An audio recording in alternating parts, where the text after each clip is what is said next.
Ya alhamdulillah, alhamdulillah Robbil Alamin, kita kembali lagi di program kesayangan kita Cahaya Hati Indonesia. Bu, Pak, Pak, Pak, oi.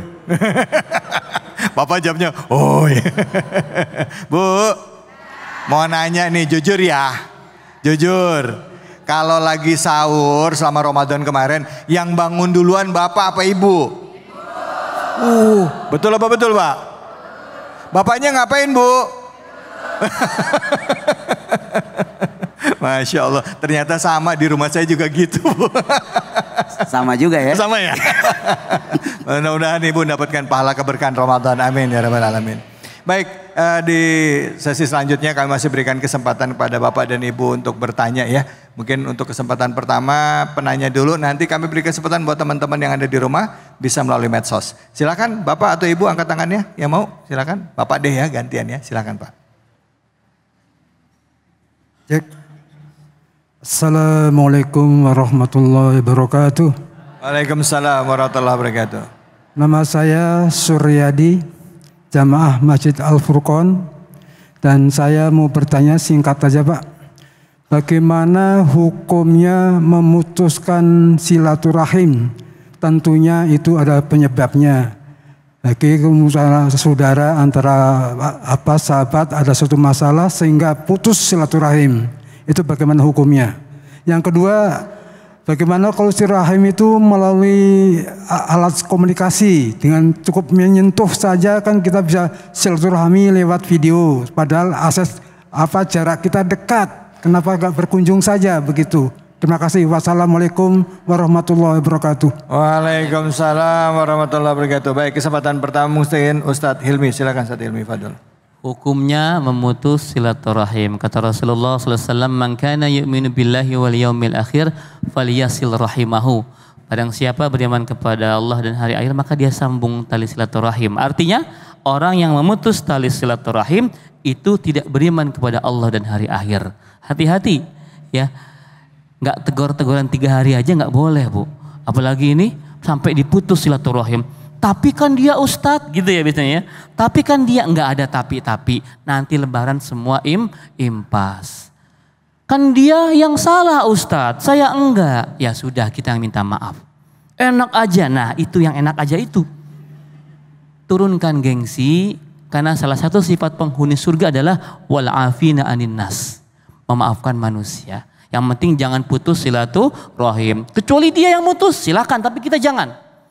Walaupun dia bermuka masa melengos istilahnya segala macam, kita jangan samanya. Ya, itu yang pertama. Lalu yang kedua tadi apa Pak? Oh, melalui medsos, melalui video call. Padahal jaraknya dekat. Jangan deket. Nah, itu mah keterlaluan aja itu. ya. Hari ini teknologi memudahkan kita. Maka saya menyarankan nih, kalau misalkan mudik kita itu ribet gitu ya, jalan macet di mana-mana, sedangkan kita harus mengambil keutamaan 10 malam terakhir. Kalau kita mudik tanggal misalkan 3 hari sebelum Lebaran, jangan-jangan itikaf kita di jalan tol nanti. Sama di rest area, saking macetnya.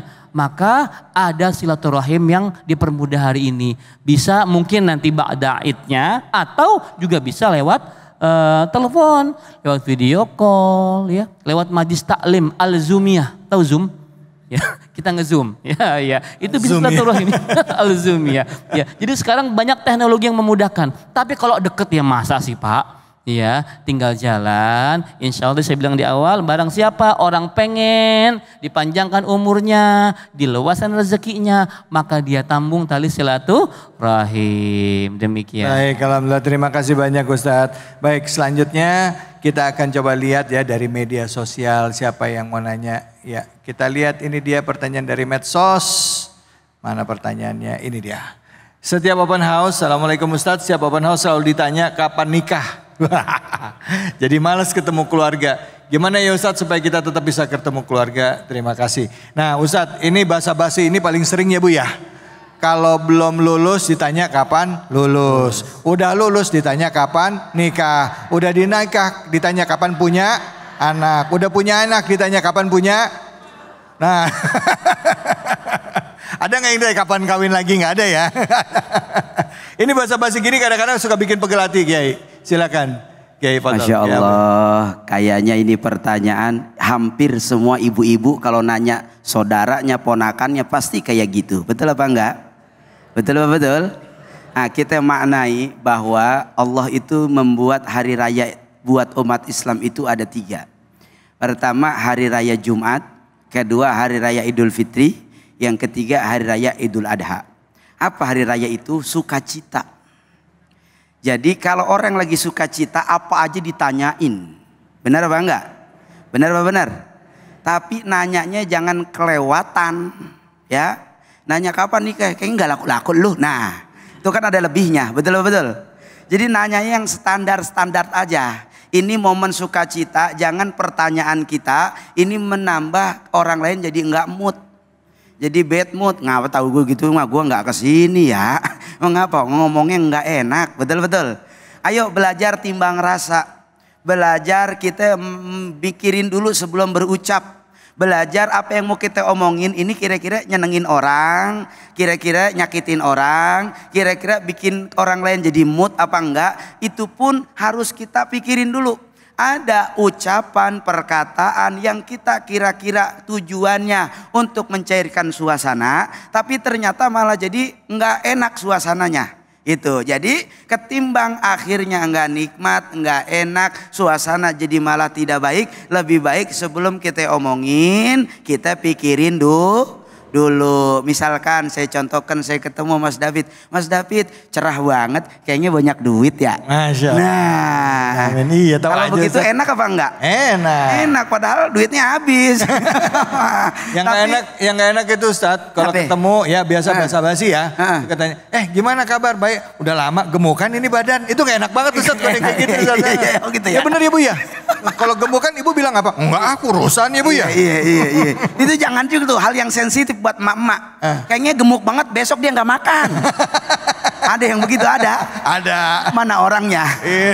Ayo, jadi belajar timbang rasa. Insya Allah. Apa yang kita ucapkan mudah-mudahan mendatangkan manfaat, mendatangkan kebaikan, mendatangkan himmah. Apa itu himmah? Rasa cinta bagi orang lain. Amin ya robbal alamin. Jadi bahasa basinya apa dong Ustadz? Bahasa basinya doa. Jadi gimana ketemu? Allah gitu kan. Harus banyak doa. Contoh misalkan saya bilang, datang ya Allah Neng, biar cepat jodohnya, berkah rezekinya ya. Gitu aja. Jangan kapan nikah seolah menjadi pertanyaan besar.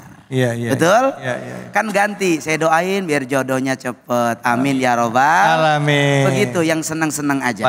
Baik. Kita lihat lagi sosmed lagi nih, silakan. Ini dia pertanyaannya apa sosmed? Iya. Mana sosmed? Nah ini dia. Ustadz aku minder deh kalau pulang kampung gak bisa bawa oleh-oleh, takutnya disindir sama keluarga. Enaknya aku maksain beli oleh-oleh atau enggak pulang kampung? Nah. Ustadz Hilmi silakan Ustadz Hilmi. Lucu ya pertanyaannya ya. Memang ajang mudik ini kan saya bilang tadi adalah salah satu keunikan lebaran di Indonesia. Sampai dibela-belain. Ya dia nyewa mobil, dia nyewa motor, segala macam dia belain. Yang penting bisa pulang kampung. Dan banyak di antara kita pulang kampung itu untuk show off. Nih gue udah berhasil di kota nih. Nah ya kan. Akhirnya ketika dia belum berhasil dia minder duluan. Istilahnya insecure gitu ya. Kenapa insecure? Karena kurang bersyukur. Iya, bersyukur kepada Allah Subhanahu wa taala. Maka ketika belum punya uang ya sampaikan saja apa adanya. Ya memang perlu pembelajaran juga, kadang-kadang di kampung tuh penilaiannya, wah ini sukses nih merantau nih. Iya. Itu kita belajar menutup telinga dari penilaian orang lain. Bisa nggak Bu? Bisa. Masa? Ya itu yang susah. Ya karena kita selalu ribet dengan omongan orang lain. Kita pulang kampung pengen silaturahim, pengen cium tangan emak-emak kita sama bapak kita. Pengen maaf-maafan, kalau pas nggak ada duit ya memang nggak ada duit. Jangan gara-gara kita pengen ngasih sampai pinjol. Naudzubillah min dzalik. Tapi Kiai maaf saya potong. Gimana? Maaf ini kebiasaan tradisi ya Bu ya. Iya. Di daerah juga kalau tahu orang dari kota pikirannya kan juga bawa duit. Betul. Kalau nggak ngasih uang dikira pelit kan gitu. Kita yang mau pulang kampung juga nggak enak hati ya Bu ya. Hati. Apalagi belum lagi dapat proposal pembangunan ya kan. Banyak. Meresapi sekali Mas David. Pengalaman pribadi. Pengalaman deh. Pengalaman pribadi. Apa jadi curhat di sini Bang? Memang harus banyak yang dirubah dari mindset masyarakat Indonesia. Ya, kalau begitu caranya memang capek hati kita. Ya, Kita jangan semua ikut penilaian manusia. Ya, hati-hati ibu juga ya. Jangan dibilang, ih kok pelit sekarang dia, nggak ada angpaunya, nggak ada THR-nya. Nggak begitu Bu, hati-hati. Ibu kalau ada orang umroh atau haji, jangan diminta oleh-oleh ya Bu ya.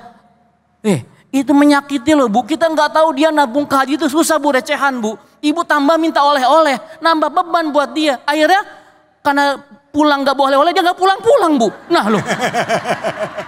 Ayo lu, kayak kali ya enak sih gitu. Hati-hati ya Bu ya, hati-hati. Tadi kata Ustadz betul, kalau kita ngomong tidak semua orang bisa diajak bercanda Bu. Iya. Ya, jangan saya bercandaan kita malah membuat suasana jadi jadi kikuk gitu loh, kuat gitu ya. Jangan jadi seperti itu ya Bu ya. Baik, Masya Allah. Jadi pelajarannya dari kedua belah pihak ya Ustadz ya. Orang yang pulang kampung sama orang yang di kampung yang nyambut warga yang tadi dari kota datang ke kampung ya. Jangan ekspektasi banyak, doain ya. Kebaikan kau perlu kita sambut ya gitu ya. Jangan disambit ya Ustadz. Disambit. Baik.